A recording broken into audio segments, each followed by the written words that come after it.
plan in order to run on something in that election. Republican strategist and pollster John Thomas joins us, Democratic strategist Capri Cafaro as well. And John, let me start with you.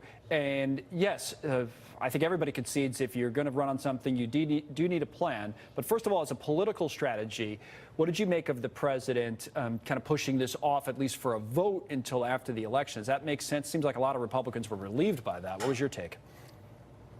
Well, I think it's smart. It recognizes, I think, two things. First is health care is a top 3 issue, arguably top 2 issue in almost every single voter's minds, both in the midterms and going into 2020. So it's something the president has to continue to speak to, but also it would be a fool's errand to try to push a vote right now, given the balance of power. The Democrats' version of their health care is universal care, which is diametrically opposed to the Republican plan. So it starts to position and fits into the president's broader frame, which is the Democrats want socialism, broader government control of your lives, and Republicans want more choices and more economic opportunity. Which I assume is why he wants to at least bring it up, Capri, because before that, a lot of Democrats were kind of licking their chops, right, to say, hey, this is our issue. Why are you bringing this up? Or maybe we shouldn't say anything. We like the fact that you're bringing it up because, you know, Democrats think, and probably right, that they won on it in 2018. Right, in 2018. Yeah. And, you know, things have really changed since 2010, where the Affordable Care Act or Obamacare became a rallying cry for the Republicans that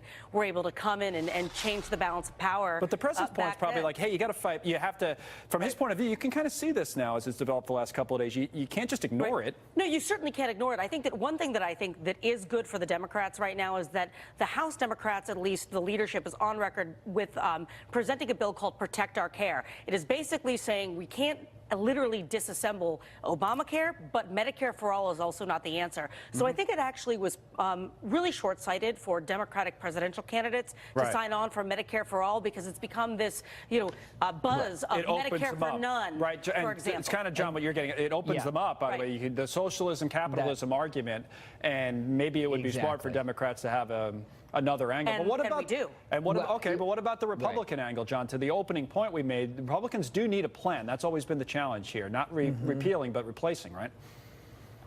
Yeah, they do, and repealing is just one component. Look, I think the Paul Ryan really dropped the ball, but never really coming forward with a comprehensive plan other than repealing. I think they do have to. You're seeing President Trump starting to hit on some of the hot button issues that he knows are popular, like protecting pre-existing conditions. Which can't actually occur when you don't actually have the individual mandate, because you have a risk pool that's not going to be able to do it, and you're going to have skyrocketing premiums. You can, but I think the larger challenge of what you were just talking about is that no matter what Nancy Pelosi or leadership says, the conversation is going to be driven by the Democratic nominee. And if all of the Democratic nominees essentially leaders, no idea who that's going to be. But if most of the leading pack are all for socialized medicine, that's not and I would suggest that we change that. Mainstream Americans. Well, I think that you know, free things sound great, but I say, as someone who is a state legislator, turn to the states, because we actually have solutions. It'll be interesting in regards to making health care. See which Democrats make that pivot, by the way, because there might be some points to be scored, by the way, if everybody's on one side. Anyway,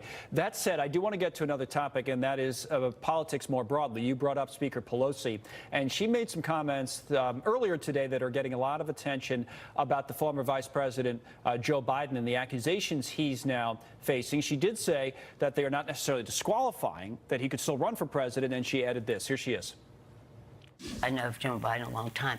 My grandchildren love Joe Biden. I mean, he's an affectionate person to children, to senior citizens, to everyone. That's just the way he is. He has to understand in the world that we're in now that people's space is important to them, and what's important is how they receive it, not necessarily how you intended it. All right, Capri, your take on how the speaker's interpreting this, and you know what this all means for the former vice president in terms of whether he runs. These accusations of inappropriate touching and kissing, at least of 2 females that we know about, right? Right. Well, I think that Speaker Pelosi, you know, is right on. I think I've met Vice President Biden a number of times. He is, you know, a very animated individual. I've never gotten a weird vibe from him. But I think that this is not necessarily about Joe Biden's conduct, but more about trying to paint Joe Biden through the lens of the current Me Too movement. current Me Too movement by those that are more progressive in the Democratic So Party. do you see are you hinting at the fact that there's the opponents, the potential opponents Yes, of the vice and president? I think both on the Democratic side and on the Republican side. You know, we saw Kellyanne Conway latch onto this, but I think that you know Bernie supporters and others are saying, look, you know, this is inappropriate.